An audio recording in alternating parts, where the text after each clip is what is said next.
অন্নপূর্ণা যোজনা ৩,০০০ টাকা ফেরত সংক্রান্ত গুরুত্বপূর্ণ আপডেট। নমস্কার বন্ধুরা, সোশ্যাল মিডিয়ায় একটি খবর ইতিমধ্যে ঘোরাফেরা করছে যে অন্নপূর্ণা যোজনার ৩,০০০ টাকা নাকি ফেরত দিতে হতে পারে। আজকের এই আলোচনাতে আমরা পরিষ্কার করব কাদের এই টাকা ফেরত দিতে হতে পারে এবং ভেরিফিকেশন প্রক্রিয়াটি আসলে কি। ১. আবেদনপত্রের ভেরিফিকেশন কেন হচ্ছে?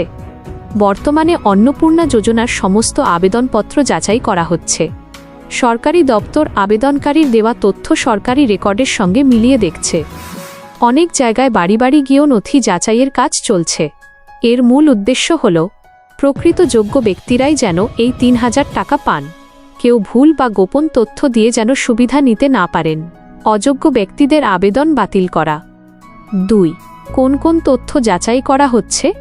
সরকারি আধিকারিকরা সাধারণত নিচের তথ্যগুলো মিলিয়ে দেখছেন: আবেদনকারীর আধার ও ব্যাংক অ্যাকাউন্টের তথ্য, পরিবারের সদস্যদের তথ্য, সরকারি চাকরির তথ্য, সরকারি পেনশনের তথ্য, ইনকাম ট্যাক্স সংক্রান্ত তথ্য, অন্যান্য সরকারি রেকর্ড। যদি আবেদনপত্রের তথ্যের সঙ্গে সরকারি রেকর্ডের অমিল পাওয়া যায় তবে তার আরও তদন্ত হতে পারে। ৩. টাকা কি সত্যিই ফেরত দিতে হবে? সোশ্যাল মিডিয়ায় অনেক জায়গায় শোনা যাচ্ছে যে আগস্ট মাসের মধ্যেই ৩,০০০ টাকা ফেরত দিতে হবে। এটি সম্পূর্ণ গুজব। এখন পর্যন্ত সরকার থেকে এমন কোনো অফিসিয়াল ঘোষণা বা নির্দেশিকা আসেনি যে টাকা এখনই ফেরত দিতে হবে।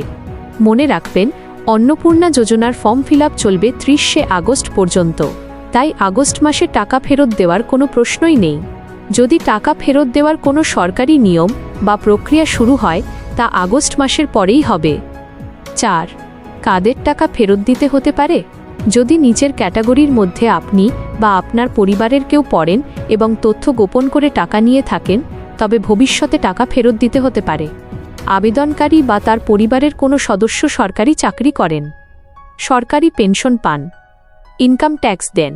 আশা ও অঙ্গনওয়াড়ি কর্মীদের ক্ষেত্রে ৮ই জুলাই প্রকাশিত নির্দেশিকা অনুযায়ী আশাকর্মী, অঙ্গনওয়াড়ি কর্মী, হেল্পার, সিভিক ভলেন্টিয়ার এবং প্যারা টিচারদের অযোগ্য হিসেবে গণ্য করা হয়েছে।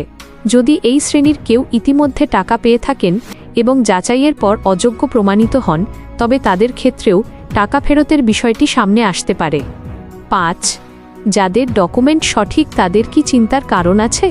যদি আপনি আবেদন করার সময় সঠিক তথ্য দিয়ে থাকেন এবং আপনার সমস্ত নথি ঠিক থাকে, তবে অযথা আতঙ্কিত হওয়ার কোনো কারণ নেই। ভেরিফিকেশনের মূল উদ্দেশ্যই হল স্বচ্ছতা বজায় রাখা। সঠিক তথ্য দিয়ে যারা আবেদন করেছেন তারা সহযোগিতা করুন। ভেরিফিকেশন সফল হলে আপনারা নিশ্চিতভাবেই টাকা পাবেন। কিছু গুরুত্বপূর্ণ পরামর্শ: কোনো তথ্য লুকিয়ে রাখবেন না। ভেরিফিকেশনের সময় সঠিক ডকুমেন্ট দেখাবেন। কোনো গুজবে কান দেবেন না। শুধুমাত্র সরকারি ঘোষণা ও নির্ভরযোগ্য তথ্যের ওপর ভরসা রাখুন। এই বিষয়ে নতুন কোনো সরকারি আপডেট আসলে আমরা অবশ্যই আপনাদের জানিয়ে দেব। আরও তথ্যের জন্য আমাদের চ্যানেলের সাথে থাকুন।